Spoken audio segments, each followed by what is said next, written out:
Hello and welcome back to everyone's A Critic in the second part of sequel month. Again, joining me is Sherwin XL, and today we are going to be, as I mentioned previously in VHS era, discussing the first of the Friday sequels next Friday. Uh, it's kind of an interesting uh, chapter in the history of Friday because it's kind of got a cult following, but it's also kind of the most forgotten of the three, but people at least kind of remember it as the first one without Chris Tucker. Uh, Yeah, that's true. but also it didn't bring the memes at the end of the day like Terry Crews and Cat Williams gave Friday After Next. They gave us some new life here and there. And Yeah. Mike, like I was saying from before, which I did some homework on it, man. Well, you go ahead. Well, first of all, thank you for having me on here again on Everybody's a Critic. I'm Sherwin XL, actor, comedian, host, independent cast director, recording artist. So, uh, going to talk about one of these movies that we all love, or at least some of us love, because you've Yeah. been debating on me. No, I'm Yeah. not. I'm not going to knock it only because my thing is with Mike Epps. Maybe I'm a little uh, one-sided with it, only because I got to see him at a now closed comedy club, Caroline's on Broadway, legendary comedy club. I got to see him at Caroline's on Broadway, way before he got into Friday. So I kind of got to see him live. So I was a little bit, you know, on his side because I got to see him personally, met him personally, and he took his comedic nervous energy that he had on stage because that's another reason why he was being looked at as to play Richard Pryor, because he had that kind of he was a little edgy, but he also had that nervous energy like Richard Pryor had. That's why Richard Pryor's wife wanted him to play Richard Pryor. I think he was the final person. I don't know if the movie's going to happen, but I know they were talking about it. Then all of a sudden, there's absolute silence now, because I know Marlon Wayans was going for it too, and he did a good job. And also Nick Cannon wants to do. I think he wants to film his own Richard Pryor. But Nick Cannon, when he's dressed up like Pryor, he looks like him. But back to Mike Epps, that whole situation with him and Baby D, and you know. And Rage, being he's like, why wouldn't y'all help me? So it was he filled a void, um, not fully filled a void, but he filled a void of Chris Tucker not being there, even though everybody wanted Smokey back. But then, Ice Cube had the wherewithal to say, hey, I utilized great comedians, so why not you try and use another great comedian on the rise? And, it worked, you know? Yeah. Well, I'll say this. I'm perfect. I'm fine with Mike Epps. He's one of those actors like, I mean, it's cool you got to see him kind of before he hit it big. He's just Hmm. kind of one of those comedians actors. Maybe it's because I haven't seen his stand up. I'm just more familiar with him in his movies. You gotta Uh, do your homework, man. You ever see the stand up? Come on. Come on. You gotta do your homework, man. Check, but most of the stuff that he was doing, like with the Twinkie got a new hostess cake out or something like that. He says, and he's like, she be, yeah, just not coming out. Like, it was just funny because he took some of his stand up stuff, and Ice Cube let him, roam in it. Like John Witherspoon. John Witherspoon did a lot of ad libs, or did some of his comedic stuff in the movie. So, you know. yeah, well, as I was about to say, personally, as an outsider looking in, personally, I just Hmm. find Mike Epps fine, but again, Hmm. I mostly know him for, his movies, his acting roles.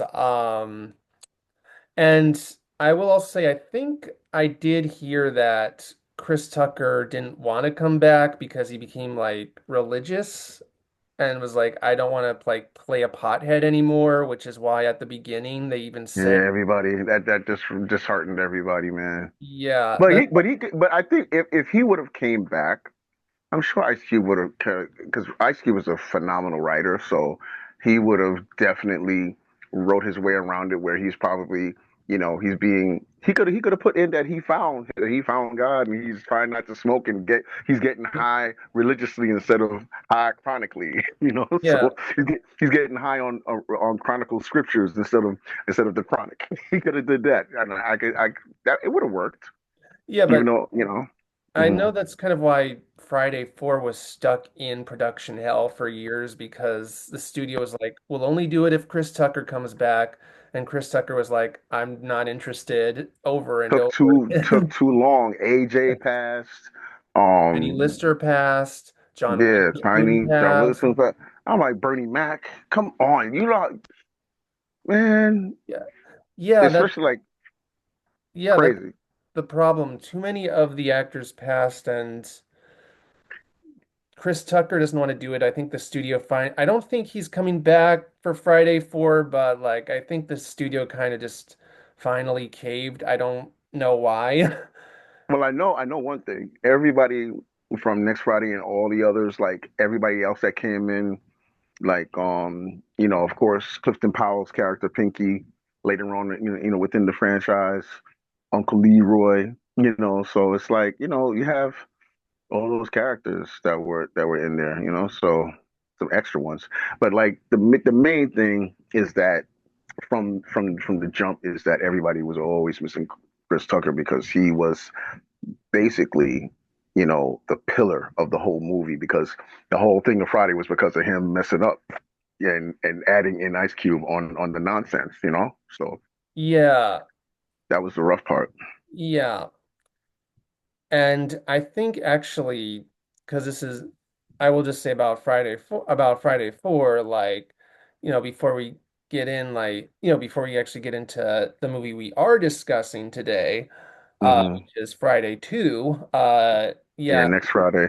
I agree honestly with you that I think it's too late. Also, not only because so many of the actors are dead, but like it feels like this franchise in general is about sort of a specific time in someone's life that really only works if in your like 20s or 30s. And I'm not really quite sure how they're gonna portray these characters as middle-aged. Well, it can't be done because one, they have fans like us, and then I'm sure just like Coming to America, every generation thereafter always talked about it, and Friday also has that feel. So because for me, I could say like, oh yes, and yeah, I gotta give DC Curry as Uncle Leroy. Maybe he can probably fill that void of John Witherspoon, even though they were together. Because who knows? For me, I was just thinking, I was like, it would be kind of cool if Ice Cube was to write or find comedians that could portray a young John Witherspoon and a young DC Curry, and maybe before like when they met their girlfriends or something. I think that'd be kind of cool if he does a flashback of that when they met their girlfriends or whatever, which is Ice Cube mom and Day Day's mother. So who knows? I don't know.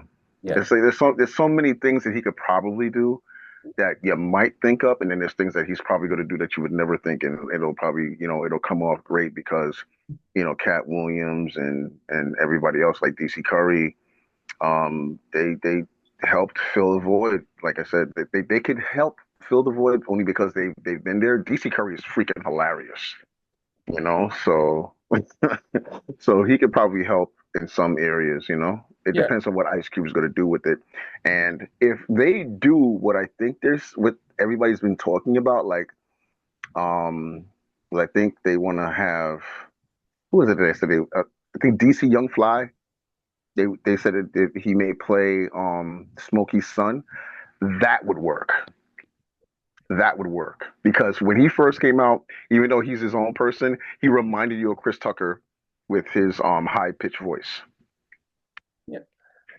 Yeah, I guess what I just mean is like when I say I'm just a little worried about the age scene, it's like, someone in their 50s still unemployed and getting high isn't as funny as Well, maybe, in maybe, the maybe it won't. 30s. Maybe that won't happen. Who knows? Because, like I said, you don't know where Ice Cube is going to come from this. He's a Yeah, great writer, so he can work around that, and maybe he'll come at another angle. that's a fair point. But I will say that, now going from my worries about Friday 4 to Friday 2 or next Hmm. Friday, I think actually Hmm. what I feel was kind of missing is a lot of it does just feel like almost like a slightly bigger budgeted remake of the first Friday. Hmm. Uh, and just and it almost and I don't really like those sequels that are just like here's basically the same movie but slightly different. Like we have okay, so Chris Tucker didn't come back, so we have Yeah, because another dumb they were fighting to catch the magic again, yes, and that was the rough part because I know it's rough to I know it had to be rough for Ice Cube to move forward without Chris Tucker because everybody just loved his character and they just love him. He has that Eddie Murphy type energy that just like just nobody like him out here. yeah. You know, Yeah, even though DC Young Fly kind of like sounds like him, it's still not him. yeah, You know. but it's like so Chris Tucker's not back, so we have another dumbass best friend now his cousin who has money troubles Hmm. instead of owing his drug dealing boss money, this time him and his uncle are owe the IRS a lot of money. Hmm. We have another game that is on their ass instead Hmm. of instead of Faison Love's character, it's the The big Joker worm. brothers. We have another horny middle-aged woman who is not so subtly cheating on her husband. Instead of Mrs. Mm-hmm. Parker, it's the aunt. Uh, we have another wisecracking father or father figure. This time it's the uncle. Hey, DC Curry. Yes, DC Curry's character. How you doing? How you doing, Craig? I'm your Yes. uncle, Although I Uncle will Leroy. say, when John Witherspoon is in this movie, Hmm. even though I feel like it could have been the movie more, he was probably the funniest part of Next Friday. Your sister moved out, son. It's time for you to move out too. It's time for your mother and I to walk around the house buck naked if we want to. What? But again, we have Listen, John Witherspoon, rest his soul. I got to see him live at comedy and at Caroline's on Broadway doing his stand up comedy and got to talk to him afterwards. Same, just like Paul Mooney, same person you see on stage, same person off stage, just natural, raw, authentic, and he's a scene stealer automatically, just like he did in Boomerang with the bang bang bang, So, and he did that throughout his career, even when he was on the Wayne show. He even made a song called "That's My Heart Going Bang Bang Bang." So, it's like when you take that authenticity from a character, even like with Tiny Lister, he got so into his character Debo that, from what I'm understanding, he actually had his wife's name was actually Miss Felicia, which his girlfriend was the crackhead Felicia in the well, yeah, movie, and then well, also he legally changed his name to yeah, Debo. before he died. Actually, it's Yeah. I don't think he had her change her name. I think her name was just No, ended no, up. no, no, no. Not, I never said her. I said him. I know that. I know, but Yeah. I just mean that it was kind of it just he ironically fell for a woman named Felicia. Yeah. That was But ironically, but he actually legally changed his name to Debo. yeah, It but was, like back to what I'm saying about the point about mhm, what I'm going at. We have another love interest, the Joker brothers' sister instead of Debbie. Debbie, who is mhm, not mentioned in this movie, despite the fact that the first Friday literally ends up with them together. Uh, mhm. like they don't even go, we broke up or anything. She's just gone. Uh, we have another we have another sleazy middle-aged man who's kind of like some big deal instead of Bernie Mac's pastor, it's Pinky, Clifton Powell's character. Mhm. Look here, baby. You're hitting them corners too goddamn fast. You need to slow this motherfucker down. You understand? I almost spilled my yak on this $200 suit, nigga. Come on, baby, get it together. another ex-girlfriend who won't get off of one of the main characters' asses, except it's Mm, Craig. This time it's Day Day, the yeah. Smokey stand-in. Hell no. Yeah. Who is that bitch?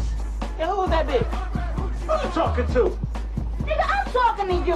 Now who is she? Girl, you supposed to be 1,000 feet away from my house. What you doing over here? What it look like? Nigga, you can't quit me. I'm pregnant with your baby. That ain't my baby.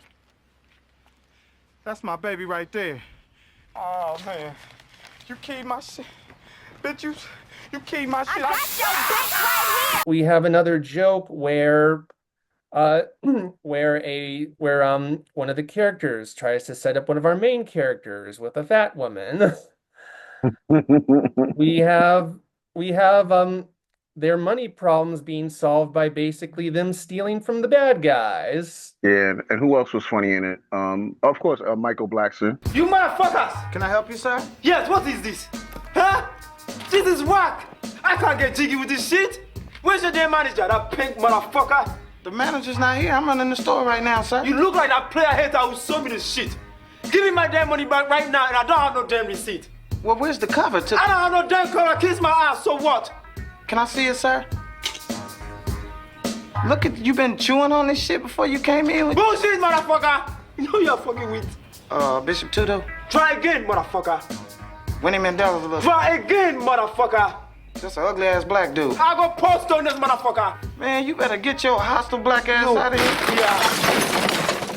One of my main issues is that Mhm. I guess it is true to its name. It's called Next Friday because it's basically the same movie in a slightly fancier place. Yeah, because Debo was he escaped with Sticky Fingers, right? Yeah, Yeah, Sticky Fingers was playing. Yeah, that was a little bit too much. I think yeah, that, he could have been by himself. He didn't even need like a extra funny guy or whatever next to him. But yeah. I think they should have Actually, put Sticky Fingers somewhere else. But that was the other thing. Debo is wasted in this movie. He spends almost all of his screen time just sitting in a truck, and then he gets yeah. quickly taken out.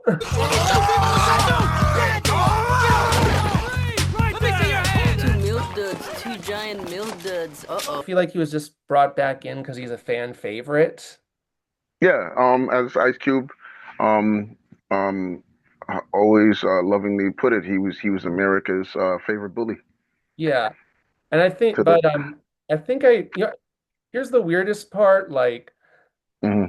I've heard actually Debo was supposed to be back for Friday After Next, but there's like a Rashomon effect where everyone has like a different story about why that didn't end up happening. Tiny Mhm. Lister says he just wasn't asked back. Terry Crews said Tiny wasn't interested in coming back. DC Mhm. Curry said he threw a fit on set. So I'm not quite sure who to believe, honestly. Who knows? Terry Crews is funny. Yeah, But he tried to fill Debo, but it wasn't even. I He's think he's it, just he's just funnier being the strong, silly guy, not the.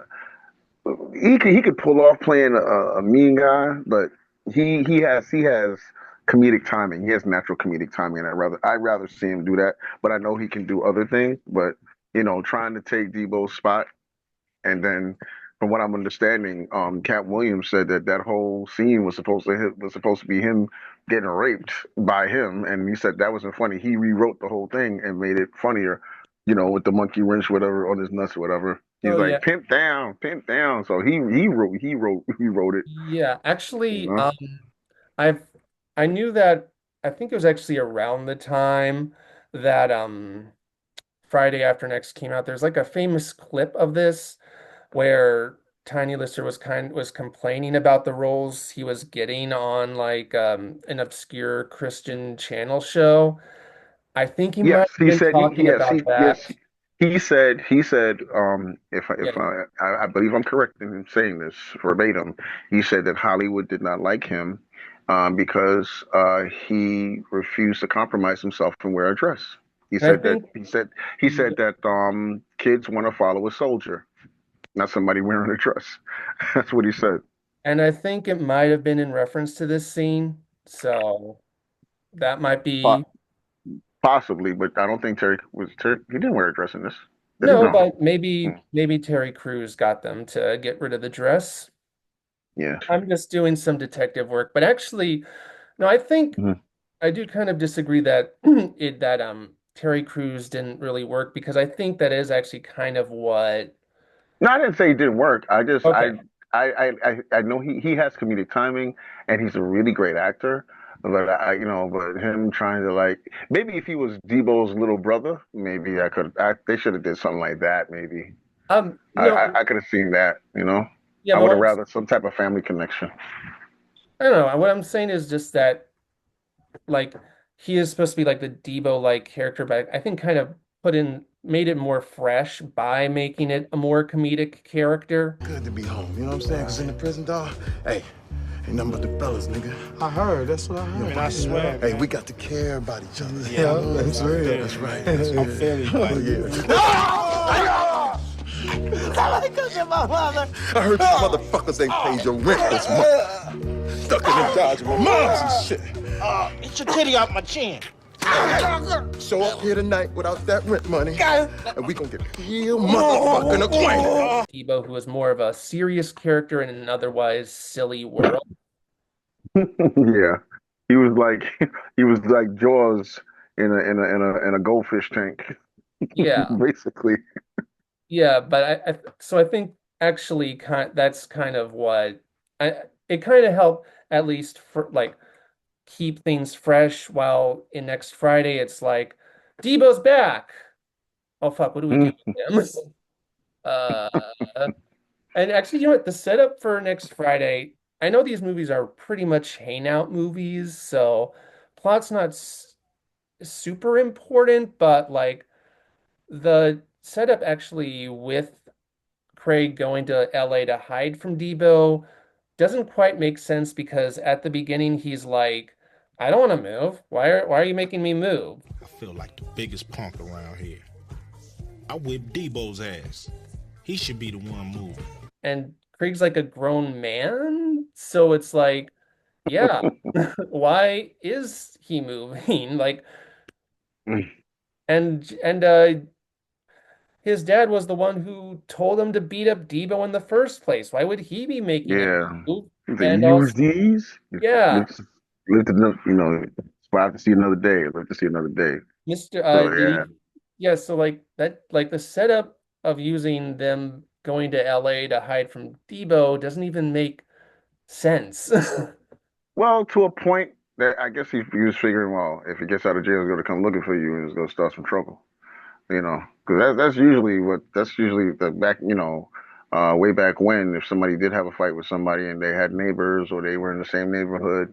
Um, that's you and I have not dealt with LA culture, but I do know in the gang banging and whatever, if somebody had a bully and they had quote unquote toys with lead in them, they he would not.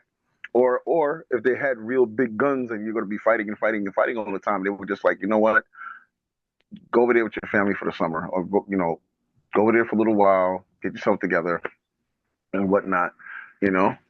So to a point, it's a LA thing. We sometimes we wouldn't understand over here on the East Coast, but sometimes that has happened with families over here too. If they have a problem with a youngster, and they're seeing, okay, every day you're fighting and you're going to school, or every day you're fighting in this neighborhood.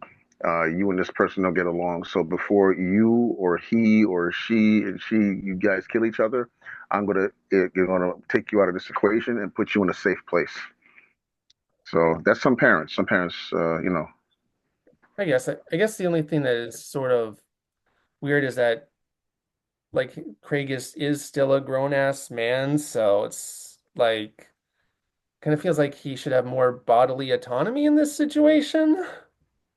You know what I mean? mm, hmm Like if he's like not really taking it seriously, it's like, well, yeah, I guess maybe his dad threatened to kick him out of the house if he didn't go. possibly, or maybe who knows? Maybe like you haven't seen your family in a long time, Or who knows? Because sometimes something that may not be written, like there's some family members that haven't seen their family members. They're like, listen, we went for the past 3 summers and you haven't gone, so they want to see you. So and then sometimes they'll send, even if they're an adult, they're like, hey, look, go see your family, go see your uncle. Your uncle wants to see you, or your cousin wants to see you. I haven't seen you since you were like 10 years old. Last time I saw you, and you're like 23 now. Come on, go see your family. So you never know. Yeah. There's so many ways that it can be played or said, so who knows? Yeah. Though It's I it's will, all in it's all in Ice Cube's mind, and he'll be the only person that you could like sit down and ask, hey, why did you do this, and why did you think about this in this way, and he'll be the only one to be able to answer that. yeah. Though I will also say that, I guess we have to pick Ice Cube's mind about this as well, but Hmm. uh the the humor is a lot more broad and slapsticky. Come on out of that house. Oh, damn. Oh, goodness gracious. What, what is going on here? Yeah, kind of First like one. if it kind of like went like an airplane type for you. Yeah, and I know that the director would Steve Carr would go on to Hmm. direct such classics as Doctor Dolittle 2, Hmm. Daddy Daycare, Okay. and Paul Blart Mall Cop. So Okay. yeah, and it is kind of an odd well, it is kind of an odd choice to go from F. Gary Gray to a guy who would go on to make his bread and butter doing like family comedies Hmm. for the most part. And you can kind of see, and I think you can kind of see the broader, slapstickier. Yeah, because you know why? Because here's the thing: there's sometimes some parents are like, "Hey, I wish my kid could look at this with me because I'm enjoying it, but they can't because they're too young." So sometimes I think that's where some people try to, if because look at this way: what are we there yet? The Ice Cube went that route. So if you think about it, he's probably thinking about, "Hey, families want to look at movies together. Actually, whether and it doesn't matter what ethnicity you are. If it's funny, it's funny." And especially if there's a melting pot of characters in it, it's a great thing. Because like the movie, what was it, 40-Year-Old Virgin? There's a bunch of folks in there. I think the Indian dude was freaking hilarious in that. So it's always good to have everybody in there: black, white, Asian, Indian, Caribbean, and it's like. Because look, like I said, Michael Blackson was in there with his stand-up comedy, or his stand-up persona, and you never forget them. And then like you have sayings that like that whole "say it again" from Pinky from Clifton Powell. Some of these things have locked in to social media, and just the some of the world remembers everything. Like just like still to this day, what you see is what you get from Philip Wilson. It still stands firm. Martin Lawrence, Talk to the Hand, is still there, you know? Yeah. So some comedic um, phrases from the movie, they stick into the media, into people's lives and their psyches for a long time. So this movie, it did it, but it's not. As always, sometimes sequels do not. Sometimes they outdo the first, but so far, none of them have outdone the first because the first one's beloved. You know. Yeah, and I think that's the thing. Like I kind of missed sort of the gritty, but also gritty, more dry aesthetics that F. Gary Gray brought to the first Friday. I wasn't Hmm. as much of a fan of like the broader slapstickier humor and the brighter colors, brighter, cleaner looking colors.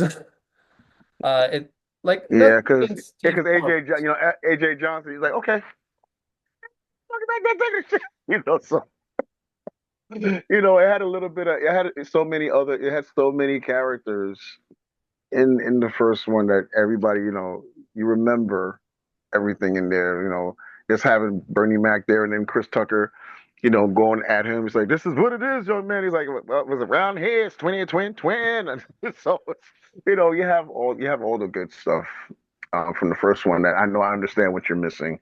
I get it. It's like you want to listen. I had Diamond Tap the first time, and now you're giving me Rubber Tussin. I want Diamond Tap again. It tastes better.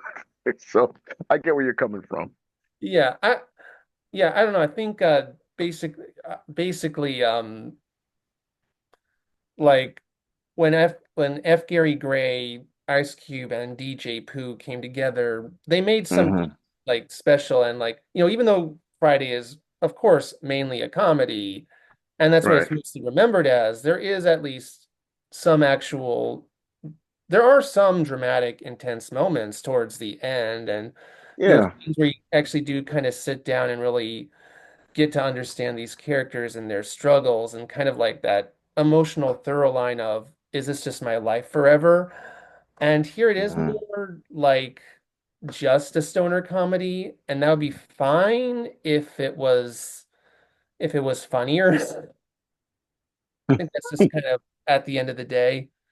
Like I just didn't really find it all that I just didn't find Next Friday all that funny. Eh, that's your choice, man. I enjoyed it because of Mike Epps. Like I said, I'm impartial, especially because of Mike Epps, and of course DC Curry because I've seen the. I've never seen DC Curry live, but I've seen his stand up comedy, and I loved it. So I was like happy to see them, and you know, like I said, they're having missing Chris Tucker was the main thing. That was the main thing because everybody was like, "Listen, what happened?" Because everybody, like overall, like most people like me, enjoyed Next Friday, only because like Mike Epps' breakout performance, like I said, with his over the top, and the rest of the cast, like DC Curry and Clifton Powell, and even though he had a little part in like Michael Blackson, got to be in there, even though it was more goofy. That like you're saying, you didn't like the goof, you wanted more edgy, relatable, but um for the environment where it was at, taking Craig out of his neighborhood and away from the characters that were over there, it was something different. It was a different pill to swallow. But I enjoyed it only because, like I said, I'm impartial. To me being a stand-up comedian, I was happy to see other comedians doing their thing. And that's fair. It's always nice to actually, as someone I who gotta be, knows I gotta, I many, gotta be truthful. who knows many people in the entertainment industry, uh, you know, I it's always nice to see them succeed. So Yeah. anyway, Sherwin, thanks for coming on to both VHS Era and Everyone's a Critic. Do you have anything to plug? Um, right now, oh yes, I have a buddy of mine who I am the BCW celebrity correspondent. That's for Bree Combination Wrestling.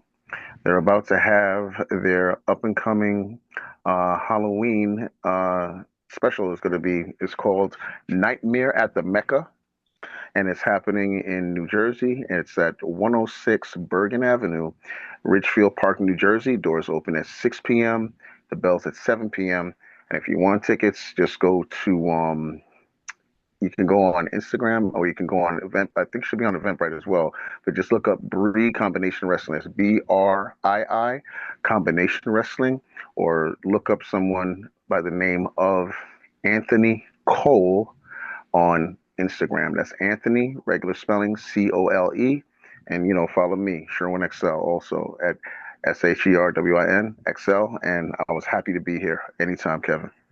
All right. So next time we're going to be covering a Christmas movie, but not necessarily one that's a Christmas movie, just has maybe a scene set at Christmas. Gotcha. Oh, my bad. I forgot to tell you the date. Nightmare at the Mecca is Thursday, October 30th. My bad. Gotcha. I had And to throw that in there. and even if you see this after October 30th, do you have Hmm. anything else?